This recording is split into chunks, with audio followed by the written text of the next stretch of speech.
Hello and welcome to the fourth event of Hillary term for the Oxford Forum for Questioning Extremism. Should the right to access an abortion be a human right? Today we'll be interviewing Dr. Ofrit Liviatan on abortion access through the intersections of feminist theory, human rights, religion and science. Abortion's a sensitive and difficult topic to discuss, yet given the seismic and varied changes in abortion law in the past year, with landmark legalization in Argentina contrasted with a significant reduction of access to abortion in Poland, it remains indisputably relevant. We'll begin by discussing what's meant by human rights and then moving on to comparisons of different legal frameworks relating to abortion and what they tell us about the role of the law, its relation to ideology, and fundamentally the challenge that abortion law, like other issues, poses to a multi-faith liberal society. This interview should take around 40 minutes, which leaves around 15 minutes at the end for questions from the audience. In this final segment, I'll be able to unmute you and you can ask your question directly to Ofrit by pressing the raise hand feature, or if you don't feel comfortable, just type it in the chat. It's now my pleasure to introduce Dr. Ofrit Liviatan, who is a professor and lecturer on law and politics at Harvard. Her publications, research and teaching interests focus on the function of legal systems in divided societies, the role of legal mechanisms in the accommodation of diversity, and the legal dynamics between religion and the state. Thank you so much for coming on. Now, Ofrit, I'd like to begin by giving a few minutes to give your assessment of the current international landscape regarding abortion law, how your research, especially in the relationship between law and religious belief, can explain the changes we're seeing. So take it away. Well, thank you for this generous invitation. I'm very excited for the opportunity, particularly today, March 1st, which is my perfect way to launch a Women's History Month. You know that March is Women's History Month. So in the broadest brush, going to your question, what and who controls fertility is really an unfinished question throughout the world. It is unfinished because in the hierarchy of deeply polarizing issues, abortion is doubly vexed. It joins intractable moral perspectives with the lingering conflict over the status of women in society. In terms of the legal landscape, national laws range from quite outright prohibitions in mostly developing regions. Of course, you have mentioned the Polish recent ban as one exception, but we also have the other side of the pendulum, which is unrestricted abortion in North America. Canada is a good example. Some countries in Europe and the communist Asian countries as well. What also remains true or consistently true across the world is that legal restrictions don't deter abortions. 44% of pregnancies worldwide are unintended. And when women will terminate pregnancies regardless of the laws, restrictions on abortions will always create unsafe abortions. Because of that, backstreet abortion continues to be the leading cause of maternal morbidity today. And there's actually a fantastic British film depicting that reality in Britain pre-decriminalization called Vera Drake. I don't know if you've heard about it, but it's highly recommended. Restrictions on abortions also create quite the unequal access to them. So for those who can afford it in a place where abortion is restricted, you have what is called abortion tourism.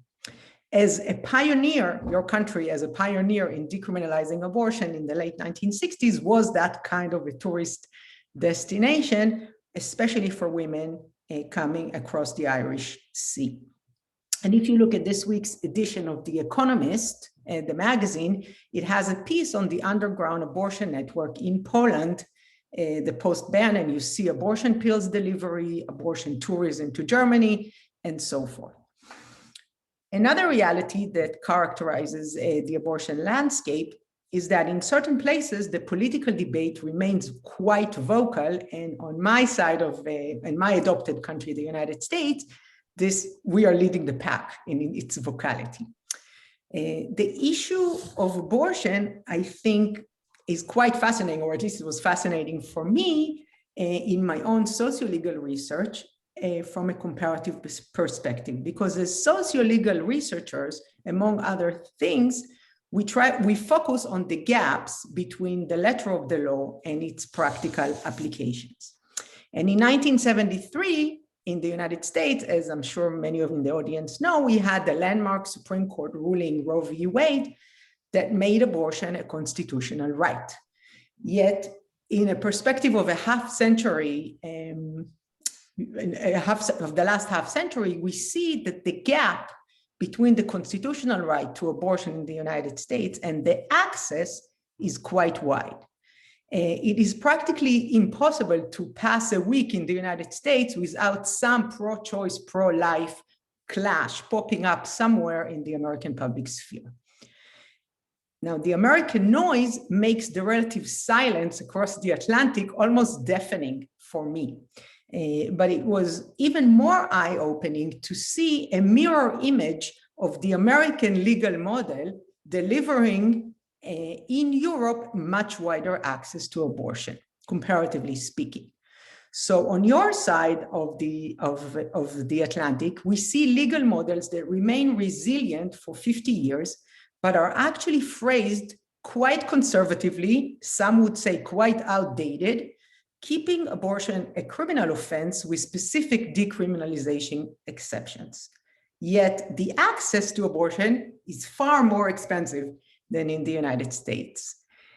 So because I'm interested in this dynamic between legal structures and cultural or ethno-cultural conflict, that's where my detective story over abortion began, because I started looking at this dynamic of where you have normative right to abortions with limited legal access, limited access, whereas you have limited legal language with comparatively much higher access.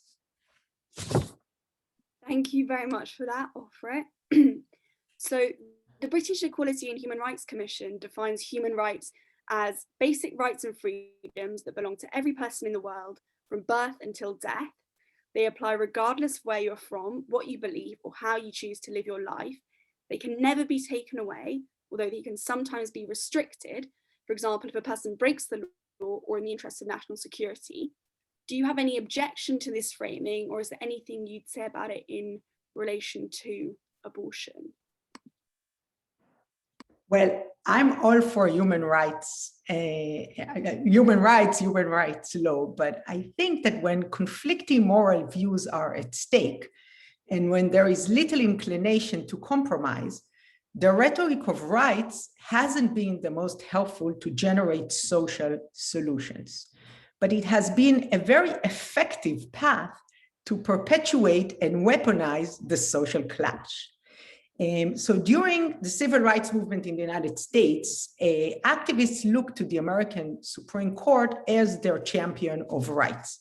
But since the 1990s, there is much more of a sobering approach, at least in scholarship versus maybe in the public, showing us that the ability of law to change behavior is much more limited than we actually want it to be. So I'm talking about people like Marianne Glendon, Gerald Rosenberg, Michael Klarman, and many others whose scholarship revealed that when the legal focus on rights, is on rights, we don't only not deliver necessarily the effect on the ground, but what the focus does is that it also depletes the ability to achieve comprehensive solutions to social problems. And specifically in the context of abortion, what the pro-life, pro-choice narrative did when it took over the political debate in the United States is that it effectively foreclosed the compromise.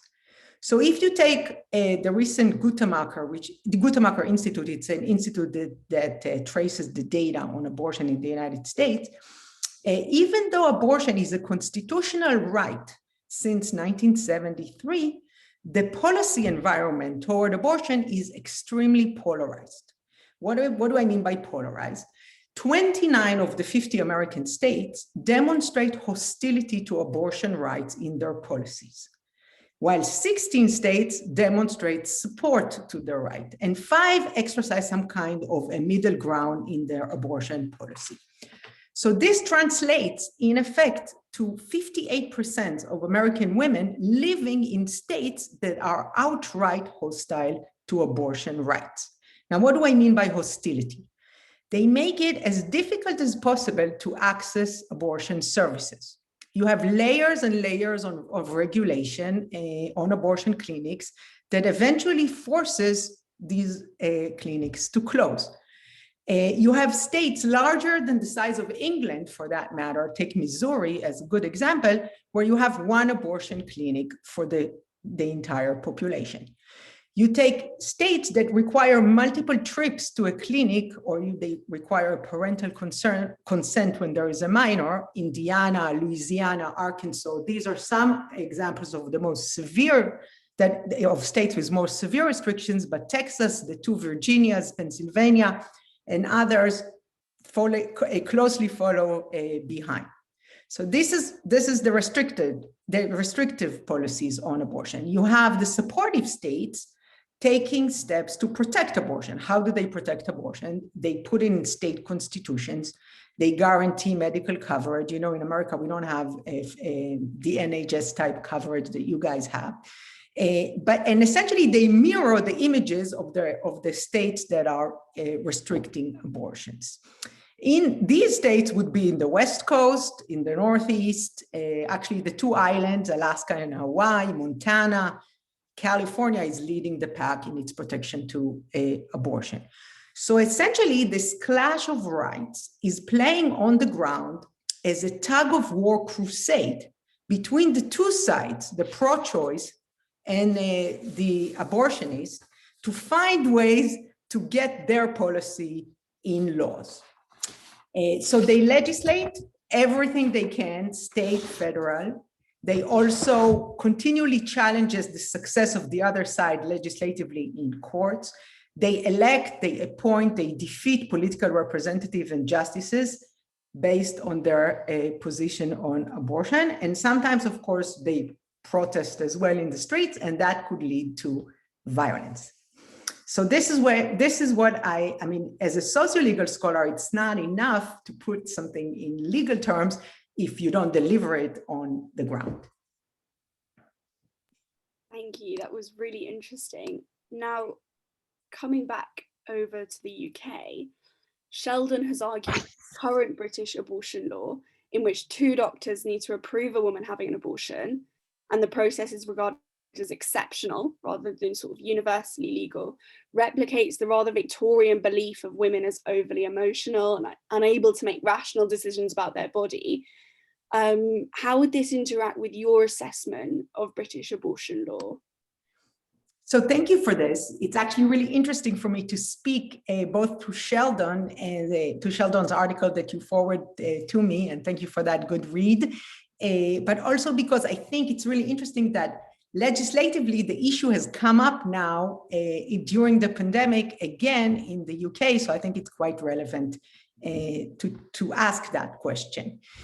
So a little bit of history first about your legal framework, just that we bring everybody in par. So the 1960s brought greater awareness towards sexuality and gender equality all over, and of course the abortion debate is placed, I mean, all over, I mean in countries that are identified as the West, but also brought the issue of abortion to the fore. But specifically in your country, in Britain, there was also an urgent public health challenge. You had a medicine called thalidomide taken during pregnancy that caused severe fetal disabilities, and it spurred the debate on deadly backstreet abortions.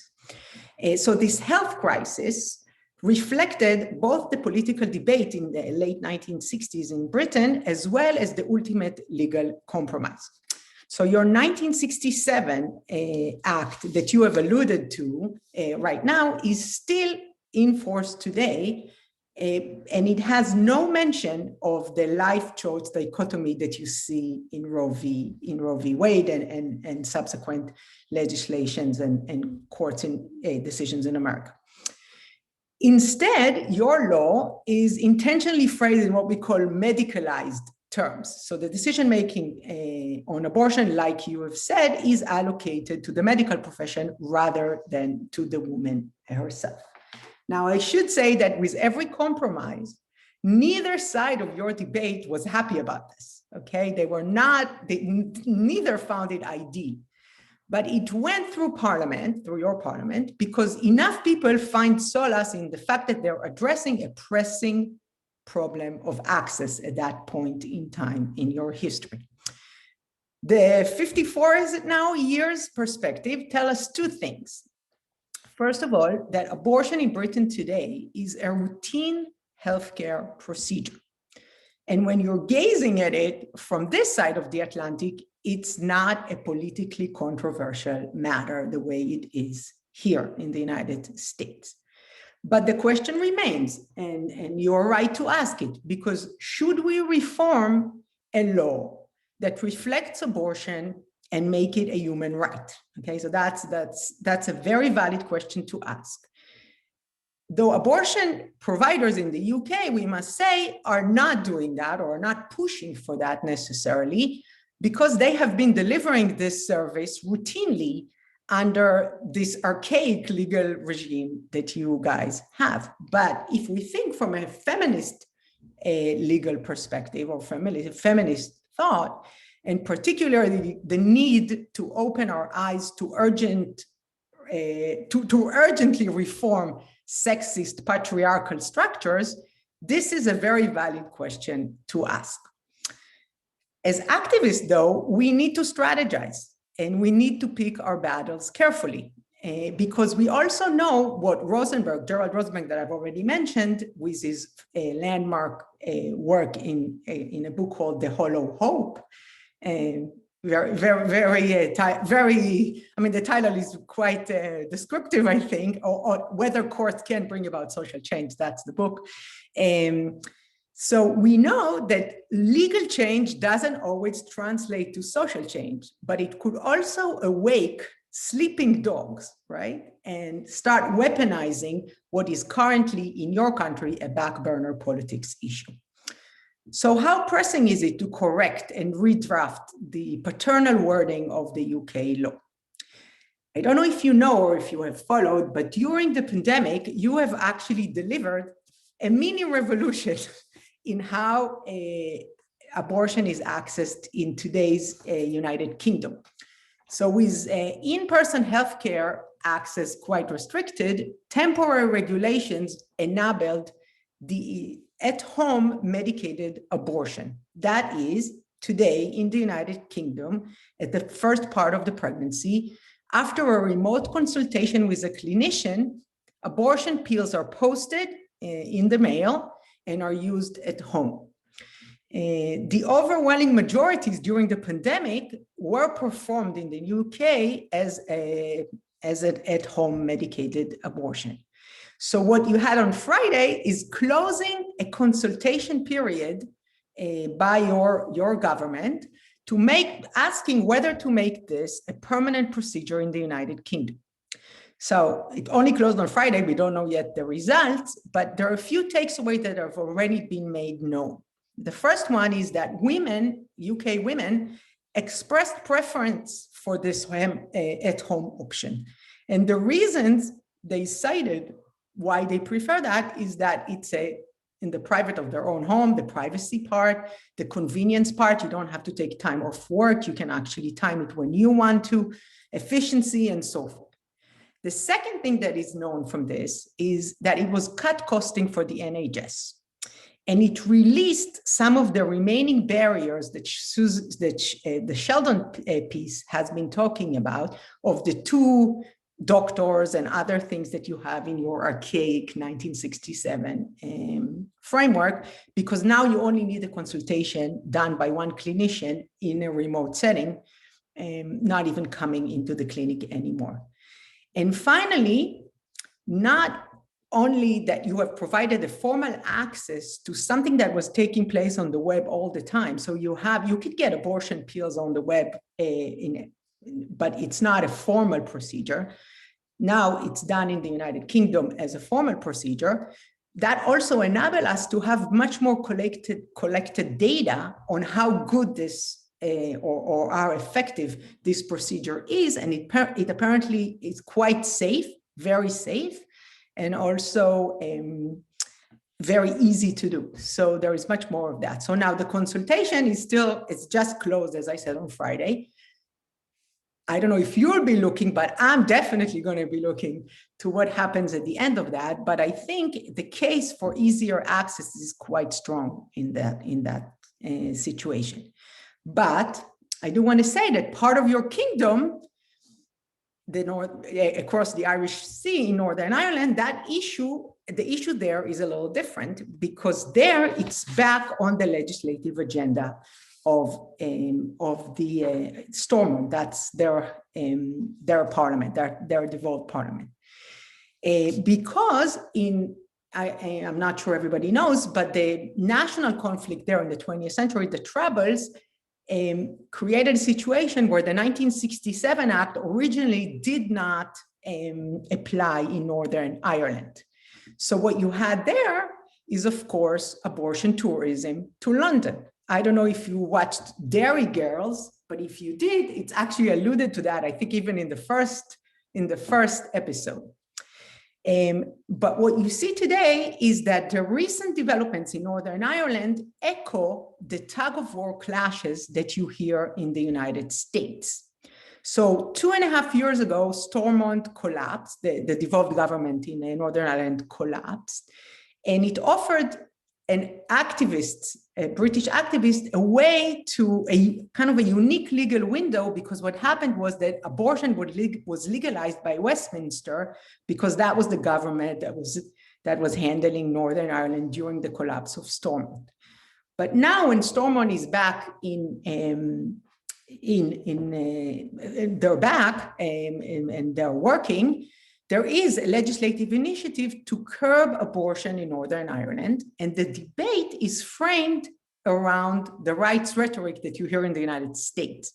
Especially disability rights in particular are very relevant to Northern Ireland given their conflict. So the side that is against abortions is harnessing the voice of the people with disabilities under a campaign whose slogan is "Don't screen us out." Now, as a comparativist, I'm mindful of the limits of social comparisons. They're very limited. But because you are a forum that looks into extremism or tackling extremism, I think it's important to look at the history of the United States as offering us lessons not to underestimate the power of moderation or the potential to weaponize the rights talk where there is little incentive to compromise. Again, thank you, really interesting stuff. So you, in Britain, certainly you seem to be saying that sort of medicalizing abortion law has actually made it easier for women to access abortions. Gloria Steinem said that opposing women's rights to control our own bodies is always the first step in every authoritarian regime. And I mean, notably the Nazi regime limited access to abortion as part of their sort of program to get women back in the kitchen, back in the churches, back having children. Would you think that associating more restrictive access to abortion with a resurgence in traditional ideas of gender roles, do you agree there's a connection here between authoritarian regimes and patriarchal assertion of gender roles, especially in the context of the abortion debate in the US and its connection to political movements?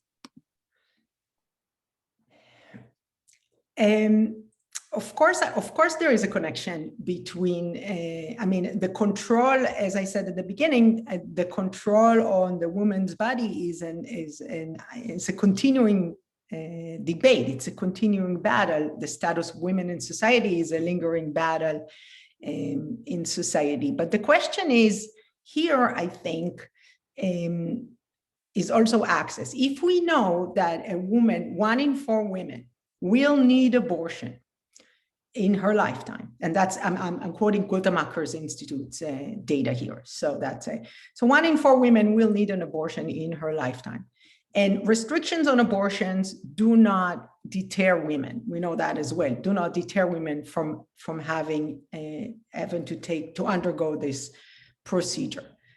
My main worry is about access rather than the normative question of the law in this context. I think it's very important to deliver this. And I think it's heartbreaking to see how it's trivialized. I mean, the choice of a woman that woman has to take when she has to go undergo abortion, I don't think it's a trivial choice that she has to make. It's a very hard choice to make. It's a very emotional choice to make. But to put her in a situation where she can't get that, or to put her in a situation where it's hard to achieve or to access, for me is almost heartbreaking. So if I look at the United States on the one hand, where you have a nominal constitutional right to abortion, that both me and Gloria Steinem would like everything to be as is, but when I see a polarized situation where almost 60% of American women have less access than in a legal framework that is much more conservative, much more archaic, much more paternal everywhere in Europe. And let's talk a little bit about Germany and about France and about Israel, if you want. All these countries, what you see there, you see a language of the law that is archaic, almost alarming. I mean, not almost, actually alarming to anyone who cares about gender equality. They will often include a tedious bureaucratic step, such as counseling in a certain kind of way, or waiting period, or a rubber stamp formality of some kind of a committee that you have to go through, but it's a rubber stamp. But the reality of the access is easier, it's cheaper, it's available than in many of my states of the land of the free. So I'm asking myself, what are we doing here as activists? Are we delivering a rhetoric, or are we delivering access? And when you live in a multicultural democracy, you don't live alone, although sometimes in this pandemic, it felt to you like you live alone, but it's not how you do. Your country will include religious conservatives, but hopefully it will also include healthcare providers who are interested in the well-being of the woman. And the question is, how do we get it to her? So in Germany, actually, before the pandemic, there was some anti-abortionist political activity traced to the extreme right groups today, right? Traced to the extreme right. But polls show that 76% of Germans believe that abortion should be legal, okay? So even though they have this archaic, quite archaic, 1975, and then again in 1990, in the context of unification, they had to rethink again their archaic, still archaic, so from a feminist perspective, legal framework. Today, Polish women, that's their tourist destination to go to. Germany is their tourist destination because there is access. In France, on the other hand, there was an unsuccessful attempt by feminists to open the debate again. So they wanted to open the debate a few months ago, and it was unsuccessful. But at the same time, similar to what happened in the UK, their health minister expanded the at-home abortions, expanded the time that you can do at-home abortions. And now there is a bioethic bill advanced by Macron, which could effectively bring the regime of the on-demand abortion to the end of the 9th pregnancy. I mean, but not through the abortion law, but through a different law. So maybe I'll ask you, Olivia, normative disapproval against abortion in a general climate against a general climate of access, normal disapproval in Europe, I mean, against abortion, but a general climate of access versus a constitutional right to abortion that is being emptied since 1973. Which one would you pick? I think that's a very difficult one. I think I'd probably have to go for the European model personally, but I'm quite interested in the US. You have a sort of legal conflict between Roe versus Wade mandate and then local and I think even national laws that try and limit abortion, or in the case that Roe v. Wade is repealed, try and stop it instantaneously. So in the US, would you say that the law is managing to contain the abortion debate and reflect the plurality of opinion, or being used as a political bargaining tool? So that's an excellent question to ask. And I think you're alluding to what is called trigger laws. And these are laws in what I call the hostile countries, the hostile states, the hostile states in the United States. They actually have these laws that as soon as we overturn Roe v. Wade, the ban on abortion will take effect. So this is what you've alluded, I think, as trigger laws. So we have that. I mean, the access to abortion in the United States is very much based on where you live. Because if you live in California, pretty much access as good as in the UK.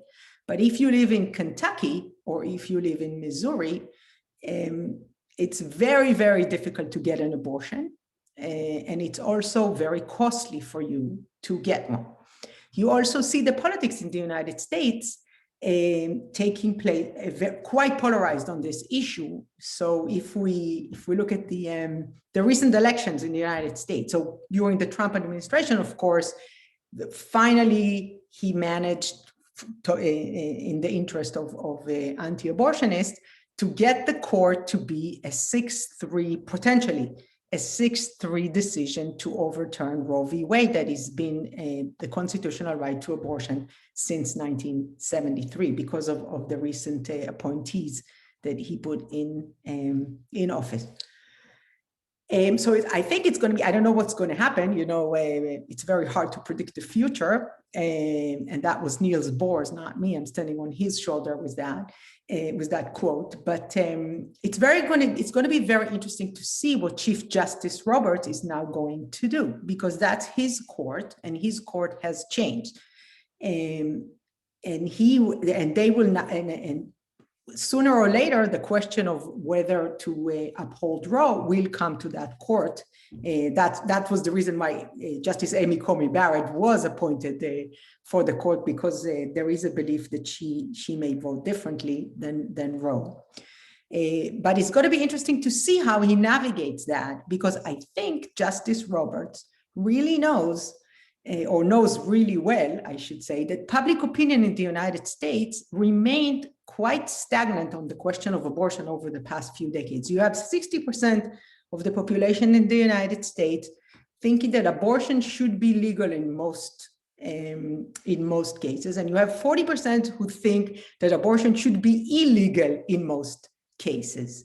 And he also knows, I'm pretty sure, everything that the Rosenbergian type scholarship has shown us about the limits of the law.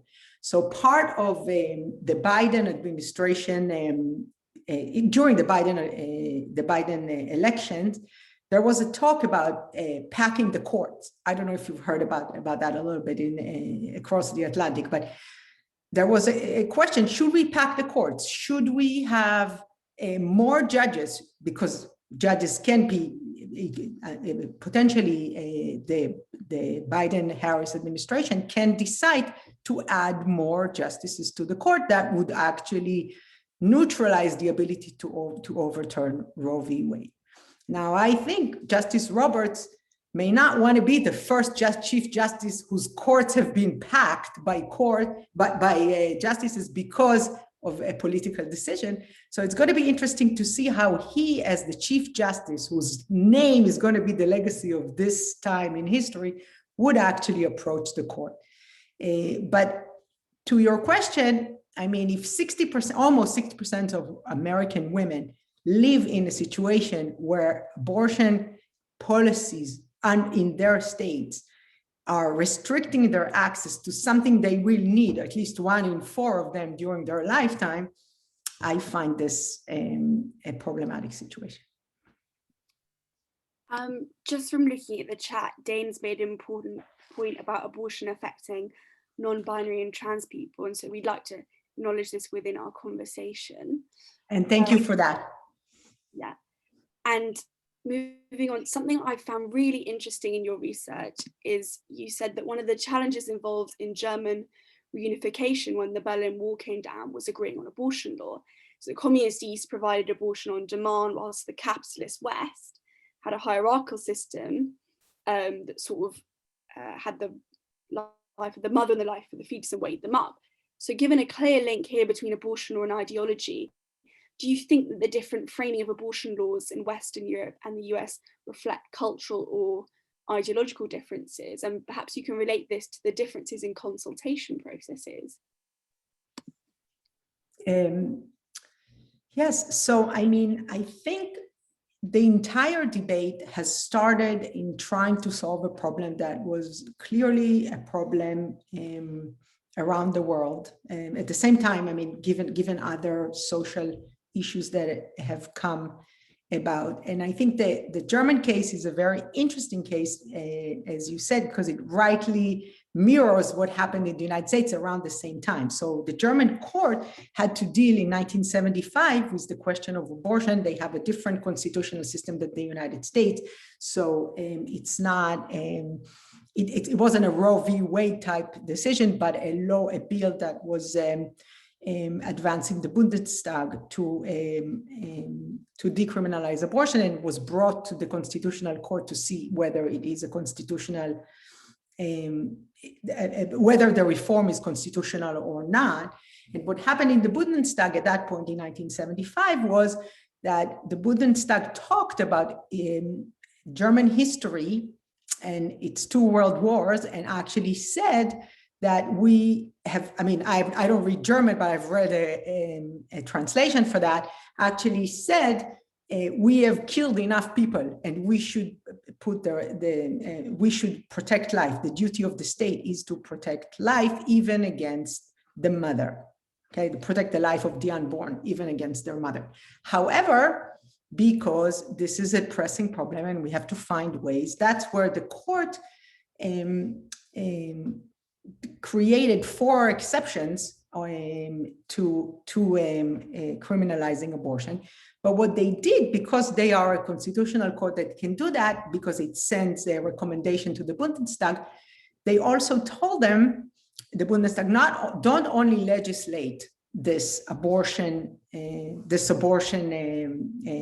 framework of criminalizing abortion, but offering exceptions where there's not going to be a criminal offense. They also told them you have to legislate a way for a woman to see the life with a child. Now I'm paraphrasing because I don't read German, but that was how it was, something along those lines in the translation. So legislate, in addition to the framework, something in other measures to show a woman how she can have a life with a child. So you talked about counseling, and my understanding is that the counseling in Germany today that is mandatory as part of the process of abortion is also demonstrating to a woman what she can have from the state as part of, or at least that's how it's supposed to be. I don't know what's happening on the ground, but it's supposed to have an idea of what kind of benefits state benefits she could have if she has the child versus having the abortion. Now, as you said, in 1990, there was a very interesting situation in Germany where this compromise that was really, again, like in the United Kingdom, like in France, like in many others, this legislative compromise was not the ideal for neither side. It lasted 15 years in Germany until the point of reunification, where you have East Germany as a communist country legalizing abortion throughout the pregnancy. Now, it's an interesting question why communist society to this day are, I mean, I wonder if you thought about it. Why do communist society today think about abortion on demand as something that you can do throughout the pregnancy? Have you thought about that? It's an interesting, because it's not necessarily that, I don't think it may be, but it's not necessarily the question of feminism there. It could be that women are looked at in a different way in terms of their contribution to the workforce. So when we got to 1990 and we had to unify the two Germanys, the issue of abortion almost brought the unification to a standstill. But again, what happened was that because East Germany couldn't understand why are there even any restrictions on abortion when we lived like that for so many years and it was fine. So again, what happened then was that the German Constitutional Court actually strengthened and fortified the duties that the Bundestag had to legislate on in terms of having a life with a child. And it seems to me quite an interesting way to look at this, because if you want to dissuade abortions, you also need to create some kind of communal responsibility for young women to see a way forward that way. So I think it's more, I mean, the question of movements. I mean, I'm not a nationalist, so it's hard for me to say, and I actually I don't feel I can do that, saying whether now in Germany it's things are changing or moving, or in other countries where you have nationalists. And we have nationalist movement. I mean, we have nationalist trends in the United States, and you see that they are connected to abortion. But the right stock in America did not start now. It started in 1973 with Roe v. Wade. Thank you. And I'd just like to add that we're going to be taking questions soon. So for the questions bit, if you just put your hand up and I'll let you ask your question. But one last question is that abortion, as I think we've established, is primarily a scientific and medical process, is an essential one. But the debate surrounding it is intensely political.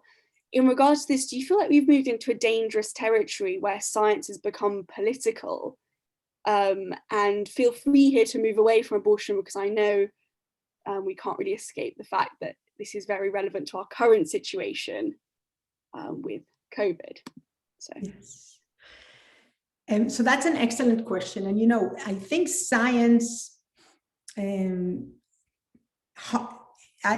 should put it, I'm a social scientist. I'm not a scientist that way. And the extent to which science has framed the debate, I would say that it was harnessed by both sides. So I'll give you some examples from the United States, where in the United States, as soon as imaging became better, ultrasounds, so the states that are hostile to abortion immediately zeroed in on that, saying, okay, technological advances of imaging, ultrasound, sonograms, all these things that you have to do during pregnancy will pass new restrictions on abortion, requiring that part of the process of abortion will have ultrasounds in ways, you'll have the ultrasound done in a way that dissuades abortion, shows heartbeats, shows all these things to the woman seeking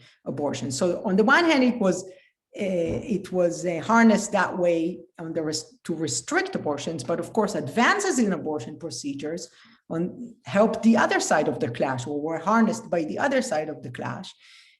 So in a country where 90% of its counties, my country, don't have an abortion clinic or an abortion provider, medicated abortion, the one that you are now administering in the United Kingdom during the pandemic, and telemedicine is a great way to solve that problem for people who live far away.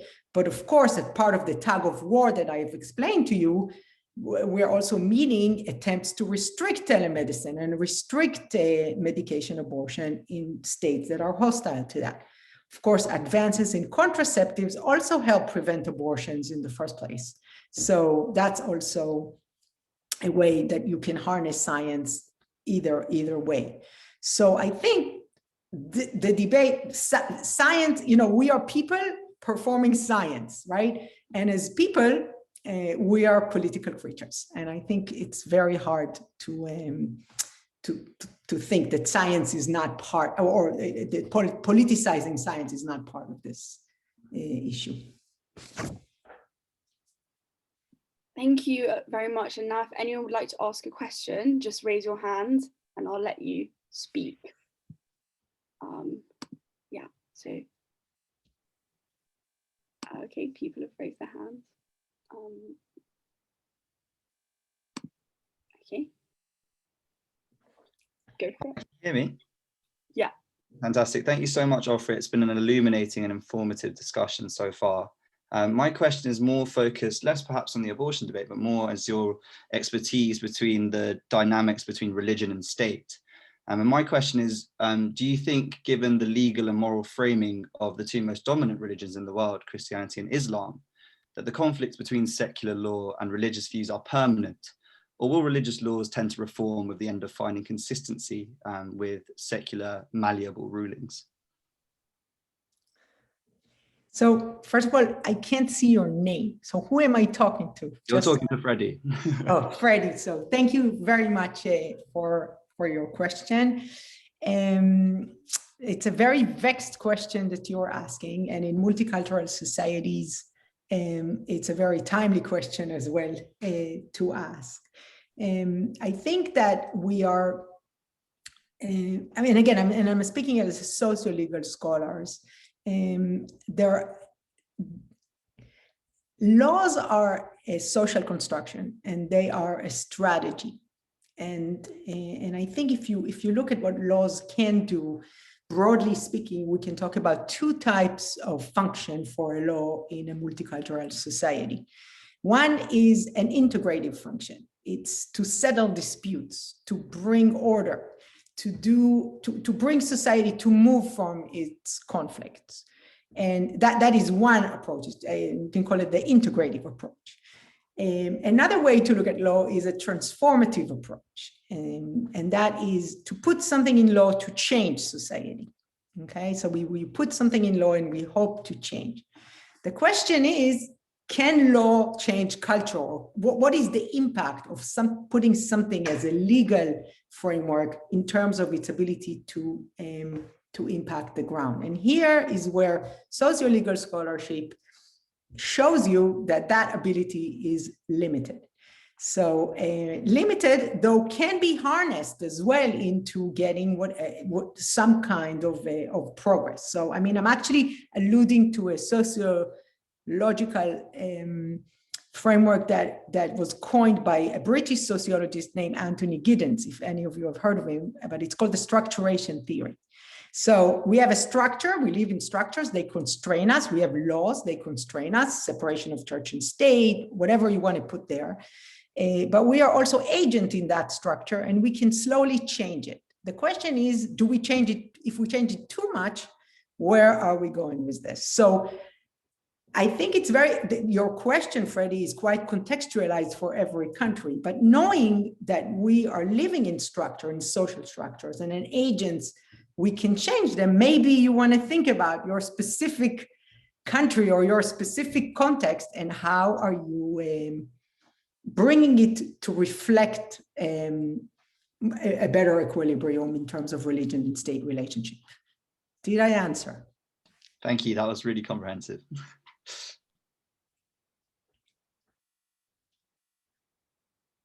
Thank you very much, Freddie. Have we got any more questions? Okay, we have another question. Sarah, would you like to go for it?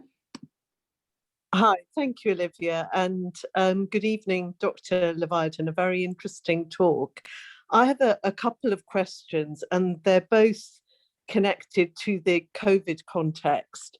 And the first is that, certainly from my perspective, and I speak as an English lawyer, abortion laws are a compromise between the right of autonomy of a woman over her own body and the protection of life. So I completely agree with you in terms of your the pragmatism that's involved in that. But given that's at the centre of abortion rights, do you find the shift in attitude towards the right of autonomy over your own body as pertains to the COVID vaccination, and the fact that for the first time, for example, in the UK, there is a push towards mandatory vaccination, which would have been unheard of 2 years ago? Do you see that as potentially diluting the right of autonomy over a woman's own body in the abortion context? Do you see any risk in a mood shift being transported to the abortion debate as well? So thank you, Sarah, for your question, and thank you for coming.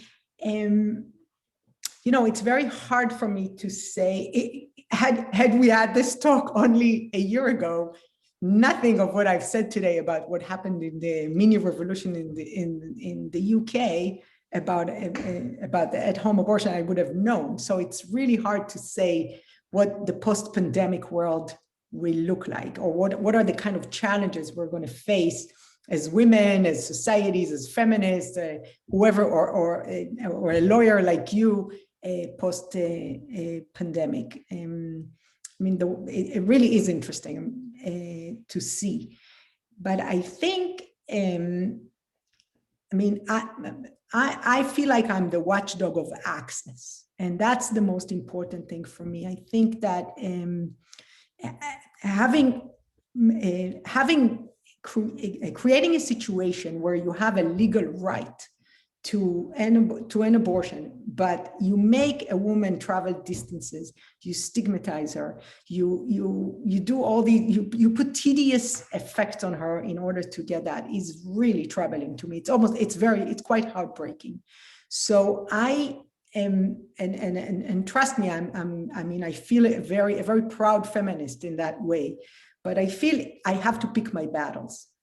And the question of feminism should be, I mean, for me, when I moved, and I want to tell you, when I moved to the United States, I was unpleasantly surprised, not by abortion, only by abortion, but as a working mom, I found out that the issue of paid leave is not a solved issue in the United States, that daycares are unaffordable in the United States, that all these things that make women's life really hard, or working moms really hard, are really in a very depressing state in my country, which is potentially legalizing, or has the right stock and legalizing abortion. So I want to pick my battles here. And I think that if, for example, the United Kingdom, through this new, and we know, by the way, that majority, over 90% of abortions are happening in the early part of pregnancy. So assuming this abortion pill is something that goes permanently in the United Kingdom, perhaps the lawyers in the audience may pick up other things that are really quite pressing in terms of the place of women in society, in your country, in my country, in that sense. Because I mean, you guys have probably paid leave. I'm not sure about your laws, but this is it's not a solved issue in the United States. Can you imagine? I mean, it's really mind blowing, I think. So I think we need to pick our battles in that way. And if you have de facto legalized at-home abortion, even though you still hold on to the 1976 abortion law, maybe there's a different battle in your limited resources to take upon post-pandemic. That's just a thought. But I leave the full rights, in my perspective, for a fellow feminist to think differently than me. Thank you.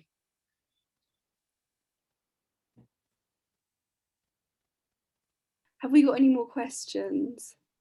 Oh, yeah, we have. Dane, feel free. Can you hear me okay, Ofrit? Yes, I'll try hard, but I think if you can talk a little louder, that would be great. Okay, yeah, I'll do my best. So I have a book by historian Daniel K. Williams, who argues that when you look at the pre-Roe pro-life movement, it actually generally tended to be on the left economically. New Dealers often had overlaps with anti-war movements of the time. And I'm wondering whether your analysis of far-right links with abortion is flawed in that it only looks at things after Roe v. Wade and after polarization between both parties came in sort of as a consequence of that, and Ronald Reagan deciding, if I stay in pro-life, I can win votes, whereas the Democrat Party shifted to pro-choice in 76, I think it was. I can't hear him. Ah. Olivia, is there a way for you to repeat his question for me? From what I got from Dane, it's that he was asking about the abortion debate pre-Roe v. Wade.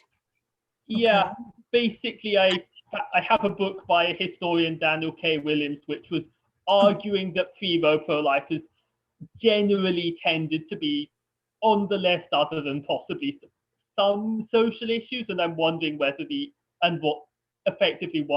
your response to that would be.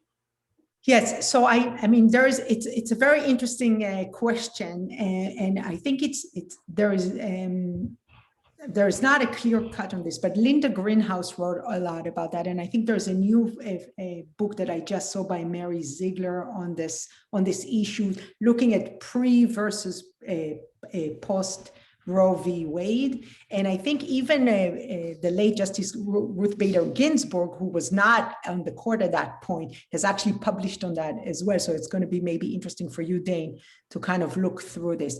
But if I recall correctly, and you need to double check me on this, is that about 1/3 of the states before Roe were actually already liberalizing abortion in the United States.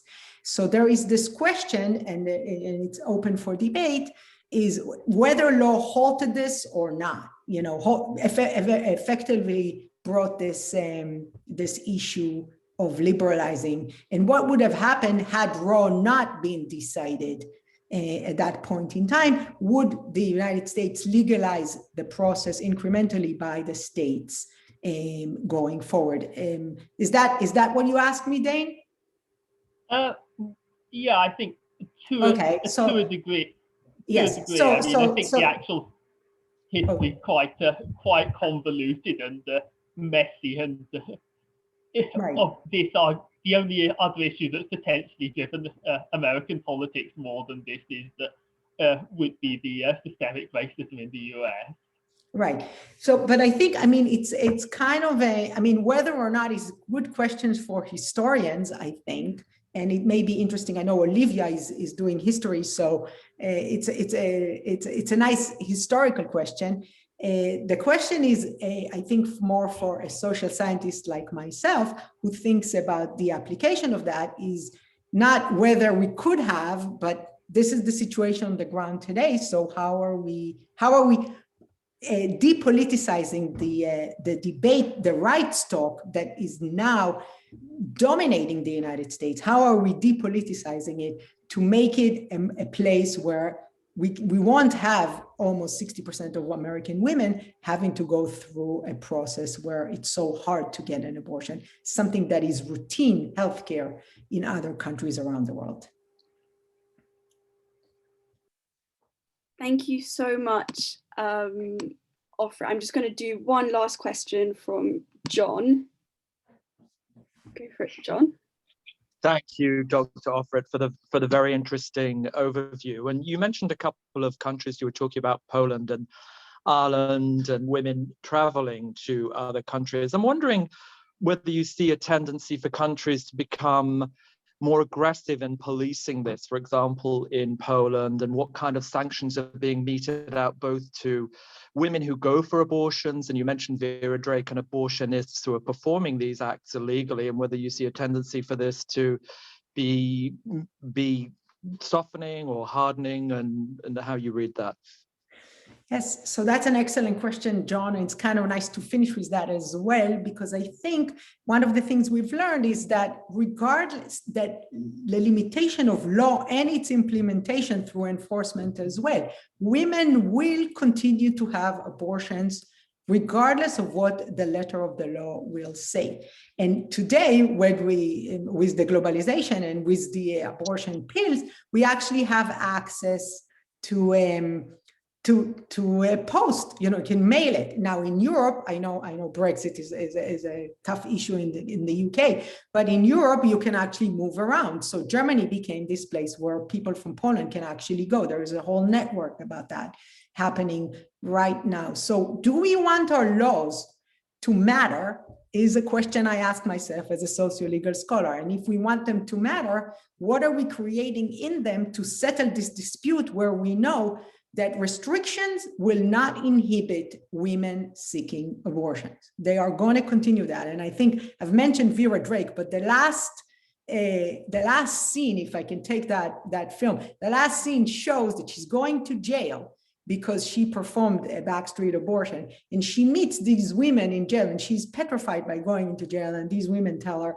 don't worry, you'll be out of here soon, and you'll continue to perform abortions for the girls we're trying to help. So I think if we want our laws to matter, we have to think about the uneasy equilibriums that they can deliver on, and the incremental change that they can make, and maybe put in them how we maximize abortions for the people who really need them. Thank you very much, John, and thank you so much, Ofrit. It's been a really, really fascinating evening. Thank you so much for taking the time to talk to us. And I'd just like to say thank you to everyone for coming. But on Friday, we are interviewing Dr. Gail Bradbuck, who is the founder of Extinction Rebellion, on whether Extinction Rebellion is an extremist organisation. So be sure to come along to that. But thank you, Ofrit. Thank you, everyone. Good night. Thank you. Bye.